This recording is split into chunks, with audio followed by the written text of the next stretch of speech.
যে আসতেছে আপনাদের ভাল লাগে? হ্যাঁ, রমাদান নাম শুনলেই মুমিন হৃদয়ে বয়ে যায় প্রশান্তির ফল্গু ধারা, ঠিক কিনা? একটা আনন্দ, একটা উচ্ছ্বাস আমাদের হৃদয়ের মধ্যে চলে আসে। রমাদান সাইয়্যিদুশ শুহুর, 12 মাসের মধ্যে সবচাইতে শ্রেষ্ঠতম মাস রমাদান আল মুবারক আসছে। আত্মশুদ্ধির মাস, আত্মসংশোধনের মাস, শুদ্ধাচারের মাস, নিজেকে আলোকিত করবার মাস। এই রমাদানুল মুবারকে আমাদের কি করণীয়, কি বর্জনীয়, what to do and what not to do, এই টপিকসের উপর কিছু কথা আপনাদের সামনে উপস্থাপন করব ইনশাআল্লাহ। ওমা তাওফীকি ইল্লা বিল্লাহ।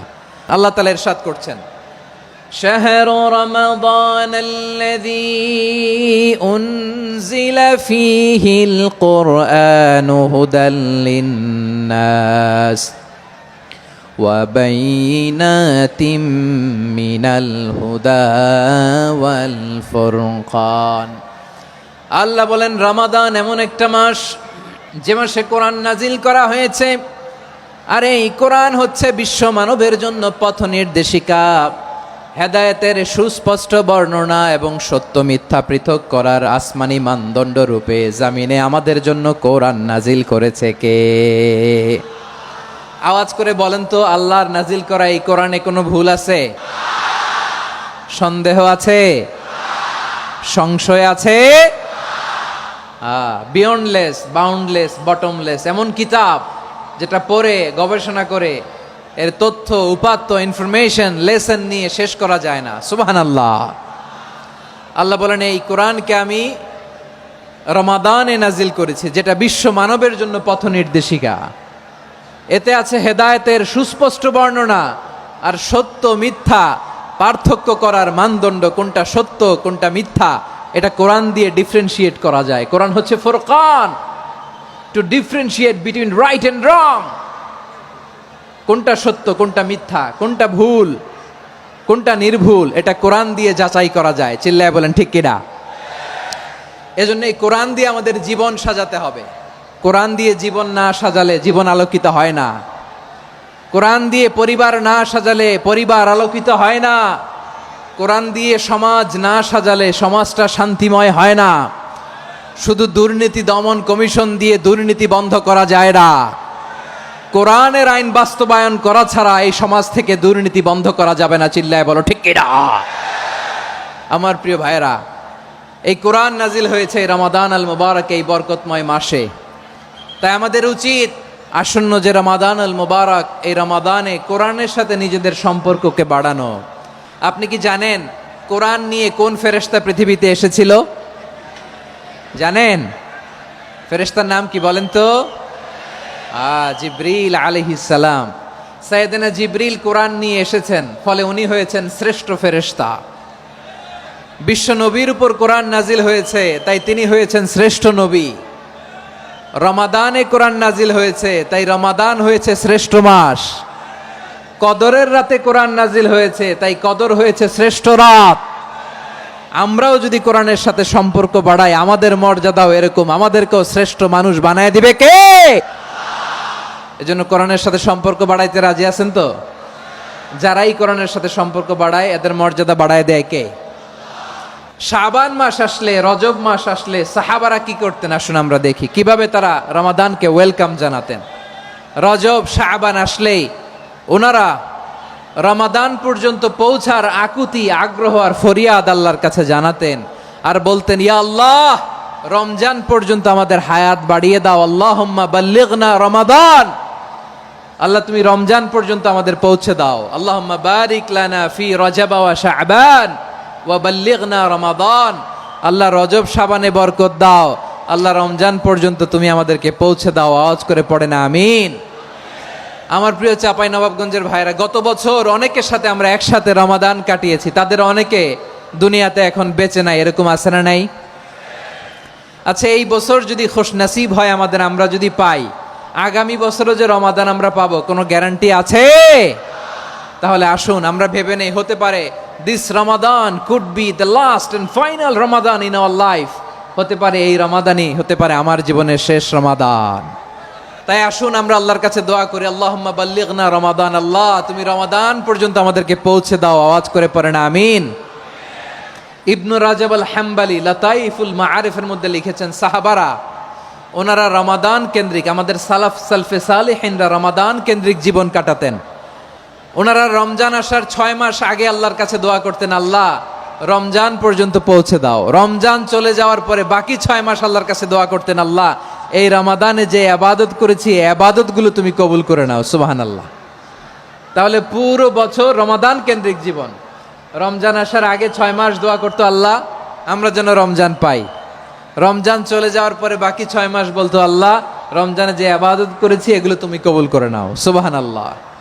আবার এই শাবান মাসে আল্লাহর হাবিব সাল্লাল্লাহু আলাইহি ওয়াসাল্লাম সবচেয়ে বেশি রোজা রাখতেন। এই শাবান শেষে আমাদের মধ্যে আগমন করবে রমাদান, এবং এই রমাদানুল মুবারক আল্লাহ তাআলা আমাদের জন্য সিয়াম ফরজ করেছেন। কি ফরজ করেছেন? তিনি সূরাতুল বাকারার 183 নম্বর আয়াতে ইরশাদ করছেন, রাব্বুল আলামিন বলেন, ইয়া আইয়ুহাল্লাযীনা আমানু কুতিবা আলাইকুমুস সিয়ামু কামা কুতিবা আলাল্লাযীনা মিন ক্বাবলিকুম লাআল্লাকুম তাত্তাকুন।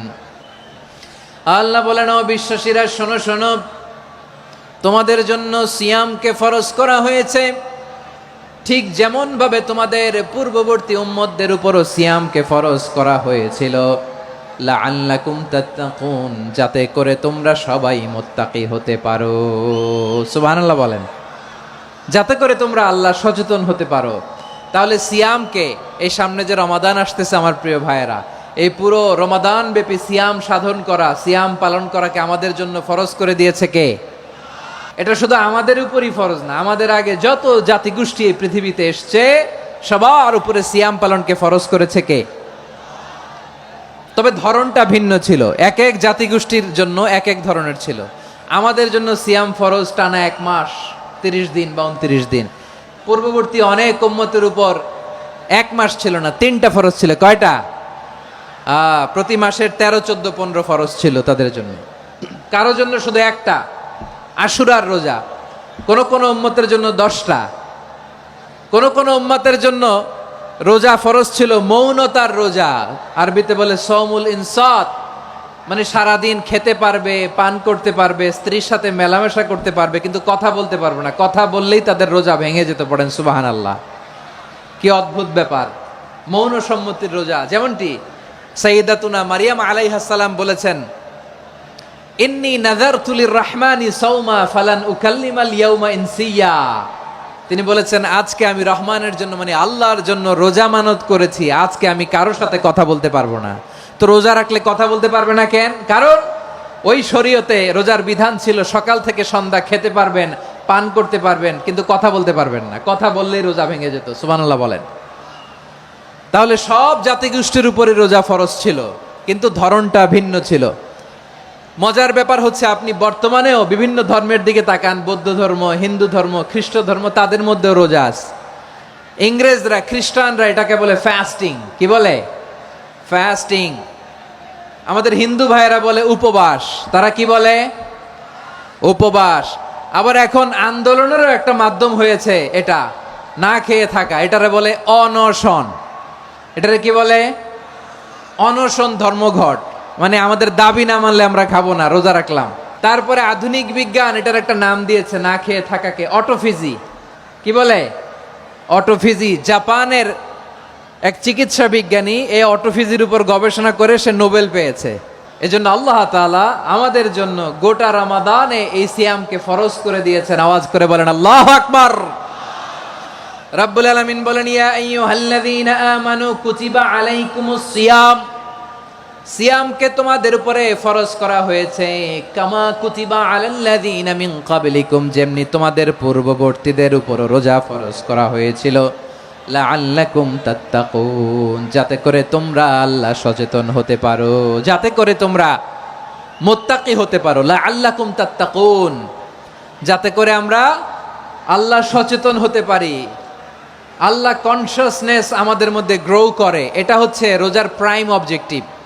অনেকে জিজ্ঞেস করলে অনেকে বলে রোজার মূল উদ্দেশ্য হচ্ছে না খেয়ে থাকা। না, অনেকে বলে গরিবদের কষ্ট অনুধাবন করা রোজার উদ্দেশ্য। না, রোজার উদ্দেশ্য কি, সিয়াম পালনের উদ্দেশ্য কি, এটা আল্লাহ তাআলা স্পষ্ট এই আয়াতের পেছনে বলেছেন যে লাআল্লাকুম তাত্তাকুন, যাতে করে তোমরা আল্লাহ সচেতন হতে পারো, আল্লাহ ভীতি তোমাদের মধ্যে গ্রো করে, গড কনসাসনেস, আল্লাহ কনসাসনেস, আল্লাহ সচেতনতা যেন বাড়ে, দ্য সেন্স অফ অ্যাকাউন্টেবিলিটি, আল্লাহর সুপ্রিম কোর্টের কাঠগড়া এই দুনিয়াতে আমি যাই করলাম তার সব কিছু যে পাই টু পাই হিসাব দিতে হবে, এই sense, to enhance the sense that whatever we do, Allah is watching me. আপনি যাই করেন কেউ দেখে না, কিন্তু দেখে কে? শুরুতেই তো জিজ্ঞেস করেছিলাম যে কেউ যেটা দেখে না সেটা দেখেন কে? কেউ যেটা শোনে না সেটা শোনেন কে? এর নাম হচ্ছে লাআল্লাকুম তাত্তাকুন, যাতে করে তোমরা আল্লাহ সচেতন হতে পারো, আল্লাহ ভীরু হতে পারো। দুনিয়ার কেউ দেখে না, কিন্তু আল্লাহ দেখে। এটাই রোজার মূল শিক্ষা। আমার প্রিয় ভাইরা, আপনি লুকিয়ে লুকিয়ে ঘরের ভেতরে অন্যায় করেছেন, পাপ করেছেন, আপনার বাবা দেখে নাই, মা দেখে নাই, স্ত্রী দেখে নাই, কিন্তু দেখেছে কে? আল্লাহর চোখ ফাঁকি দেয়া যায়? আচ্ছা, বুঝে থাকলে বলেন তো, সিসি ক্যামেরার চোখ ফাঁকি দেয়া যায় কি যায় না? পুলিশের চোখ, র্যাবের চোখ, বিমানবন্দরে কাস্টমস অফিসারের চোখ, কিন্তু আমার আল্লাহর চোখ। এই সেন্সটা নিয়ে আসা নিজের মধ্যে, আমি what ever I do Allah is watching me, যাই করি আল্লাহ দেখে। লাআল্লাকুম তাত্তাকুন। রমাদানের রোজা, ইফতারি, সিয়াম, ইবাদত সব কিছুর মধ্য দিয়ে আপনাকে খেয়াল করতে হবে যে লাআল্লাকুম তাত্তাকুন এই স্ট্যান্ডার্ড এটা অ্যাচিভ হচ্ছে কিনা আমাদের, যাতে করে তোমরা মুত্তাকি হতে পারো, আল্লাহ ভীরু হতে পারো। তাকওয়া, এটা হচ্ছে the essence of Islam. What is তাকওয়া? তাকওয়া মানে কি? তাকওয়ার সংজ্ঞা অনেকে অনেকভাবে দিয়েছেন। আমি সরাসরি সাহাবাদের কাছ থেকে একটা সংজ্ঞা আপনাদের শোনাচ্ছি। ওমরে ফারুক রাদিয়াল্লাহু তাআলা আনহু উবাই ইবনে কাব রাদিয়াল্লাহু তাআলা আনহুকে জিজ্ঞেস করেছিলেন, ইয়া উবাই মা হুয়া তাকওয়া, হে উবাই তাকওয়া কি? তাকওয়া কাকে বলে? উবাই ইবনে কাব তিনি প্রশ্নের উত্তর না দিয়ে উনিও আবার প্রশ্ন ছুড়লেন। তিনি বললেন, ইয়া আমির আল মুমিনিন আমা সালাকতা তরিকান যা শাউক, আপনি কি কাঁটাযুক্ত রাস্তা দিয়ে মরুভূমিতে কখনো হেঁটেছেন? যে রাস্তার চারদিকে ক্যাকটাস, গুলমলতার কাঁটা, হেঁটেছেন? ওমরে ফারুক বললেন, নাম হেঁটেছি। বালা, হেঁটেছি। কাইফা আমিলতা, কিভাবে হেঁটেছেন? ওমরে ফারুক বললেন, শাম্মারতু ওয়াজতাহাতু, আমি আমার জামা, জুব্বা আর চাদর আটোসাটো করে গায়ের সাথে এমন ভাবে মিলিয়ে রেখেছি, এমন সাবধানে হেঁটেছি যাতে করে মরুভূমির ক্যাকটাসের গুলমলতার কাঁটা আমার গায়ে বিঁধে না যায়। উবাই ইবনে কাব বললেন, ফাযালিকা হুয়া তাকওয়া, আরে তাহলে আপনি তো ঠিকই জানেন তাকওয়া মানে কি, এটাই তো তাকওয়া। ওই রাস্তা দিয়ে যেভাবে হেঁটেছেন পুরো দুনিয়ার জিন্দেগিটা এইভাবে সাবধানে চলার নামই হচ্ছে তাকওয়া। চিল্লায় বলো ঠিক কিনা? এই দুনিয়াতে পাপ পঙ্কিলতা থাকবে, শয়তানির হাতছানি থাকবে, অপরাধ প্রবণতা থাকবে, নফসের খায়েশ থাকবে, অন্যায়ের হাতছানি থাকবে, সব কিছুকে দোলে মুচড়ে পেছনে ফেলে সাবধান হয়ে এই দুনিয়ার সিরাতুল মুস্তাকিমের পথে চলতে হবে। যেই রাস্তা শুরু হয়েছে দুনিয়াতে, শেষ হয়ে গিয়েছে আল্লাহর জান্নাতের ভেতরে। চিল্লায় বলেন ঠিক কিনা? আমার প্রিয় চাঁপাইনবাবগঞ্জের ভাইয়েরা, এটার নামই তাকওয়া। উবাই ইবনে কাব বললেন, ও আমিরুল মুমিনিন, ওই কাঁটাযুক্ত গুলমলতার রাস্তার মধ্যে ঠিক যেমনি সাবধান হয়ে আপনি হেঁটেছেন, এই দুনিয়ার বুকে ওই সাবধান হয়ে চলার নাম হলো তাকওয়া। সুবহানাল্লাহ। তাকওয়ার শুধু দুইটা নমুনা আপনাদের সামনে পেশ করব, আপনাদের ক্লিয়ার হয়ে যাবে। একটা নমুনা তো দিলাম, আরেকটা নমুনা, সেটাও ওমরে ফারুক রাদিয়াল্লাহু তাআলা আনহুর জীবনী থেকে। উনি ছিলেন ন্যায়পরায়ণ শাসক। রাত্রিবেলা প্রজাদের কি হাল হাকিকত, কি অবস্থা, ঘুরে ঘুরে প্যাট্রোলিং করতেন পুলিশের মতো। সারা রাত তিনি ঘুরেছেন কার কি অবস্থা দেখে, শেষ রাতে তিনি ফিরে আসতেছেন। তিনি থাকতেন, সহিহ বুখারীতে এসেছে, কানা ইয়াসকুনু ফি আওয়ালিল মদিনা, মদিনার উঁচু এলাকায় থাকতেন। তো ফিরে আসার সময় উনি একটা প্রাচীর বেষ্টিত ঘরের পাশে দুইজন নারীর কথোপকথন শুনতে পেলেন। একজন বৃদ্ধা, একজন যুবতী। উনি কান লাগিয়ে শুনতে পাচ্ছেন। বৃদ্ধা মা, ওমরে ফারুক কাউকে দেখতে পাচ্ছেন না, শুনতে পাচ্ছেন। বৃদ্ধা মা তার যুবতী মেয়েকে বলে, এই তাড়াতাড়ি ওটের দুধ দহন করে ওটের দুধের সাথে পানি মিশাও, তাইলে কালকে বাজারে মদিনায় বেশি দামে বিক্রি করা যাবে, লাভ হবে অনেক। বৃদ্ধা মহিলা এটা বললেন। যুবতী মেয়ে উত্তরে বলে, মা আপনি জানেন না আমিরুল মুমিনিন খলিফাতুল মুসলিমিন ওমরে ফারুক দুধে পানি মিশানোকে দণ্ডনীয় অপরাধ বলে ঘোষণা দিয়েছে, জানেন না? এবার বৃদ্ধা মহিলা বলে, আরে পাগলি, এই ভোর রাতে আমিরুল মুমিনিন ওমরে ফারুক আসবে কোত্থেকে? উনি আসবে কোত্থেকে? ওনার পাইক পেয়াদা সিকিউরিটি আসবে কোত্থেকে? কেউ দেখবে না। আরে কেউ দেখবে না, তাড়াতাড়ি দুধের সাথে পানি মেশাও। এই কথা যখন মা বলেছে, যুবতী মেয়েটা চমৎকার একটা উত্তর দিয়েছে। তিনি বলেছিলেন, ইয়া উম্মি, ও আমার মা, লাউলা রাআ উমর লা রাআ রব্বু উমর। ও আমার প্রিয়তমা মা, আপনি ঠিকই বলেছেন, গভীর রাতে ওটের দুধে পানি মিশালে ওমর দেখবে না, কিন্তু মা খেয়াল রাখবেন, ওমর যদি নাও দেখে, ওমরের রব কিন্তু দেখে। চিল্লায় বলেন ঠিক কিনা? দিস ইজ কল্ড তাকওয়া।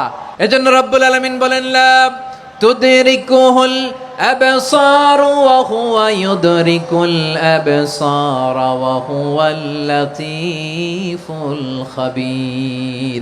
তিনি এমন সত্তা, দুনিয়ার কোনো চোখ তাকে দেখে না, কিন্তু দুনিয়ার সবগুলো চোখকে, সব মানুষের অ্যাক্টিভিটিসকে, আরশের উপর থেকে সব কিছু মুহূর্তে মুহূর্তে দেখতে পান কে? তাহলে তাকওয়া কারে বলে বুঝতে পারছেন? হ্যাঁ, দুনিয়াতে সাবধানে চলার নাম তাকওয়া। কেউ দেখে না, কিন্তু আল্লাহ দেখে। এই সেন্স, এই জবাবদিহিতার ভয়, দ্য সেন্স অফ অ্যাকাউন্টেবিলিটি, এই সেন্স নিজের মধ্যে গ্রো করার নাম হচ্ছে তাকওয়া। আর এই সিয়াম পালন করার প্রাইম অবজেক্টিভ অফ সিয়াম হচ্ছে লাআল্লাকুম তাত্তাকুন। আওয়াজ করে বলেন, লাআল্লাকুম তাত্তাকুন। আমার প্রিয় ভাইয়েরা, এই আসন্ন রমাদান, এটা এমন এক বরকতের মাস, যে মাসে আমরা নিজেদের নাফসের উপর নিয়ন্ত্রণ প্রতিষ্ঠা করি। সারা বছর নাফস আমাদেরকে নিয়ন্ত্রণ করে, আর রমাদানে আমরা নাফসকে নিয়ন্ত্রণ করি। কথা বুঝতেছেন? সারা বছর নাফস আমাদেরকে নিয়ন্ত্রণ করে। এই যে এখন আমার খেতে মনে চাইলে, যে খেজুর রাখা, আমি খেজুর খেতে পারবো, নাটস আছে, বাদাম খাইতে পারি। খাইতে মন চাইলে পানি, আমার রুহুটা চায়, আমার নাফসটা খেতে চায়, আমি খেতে পারি, পান করতে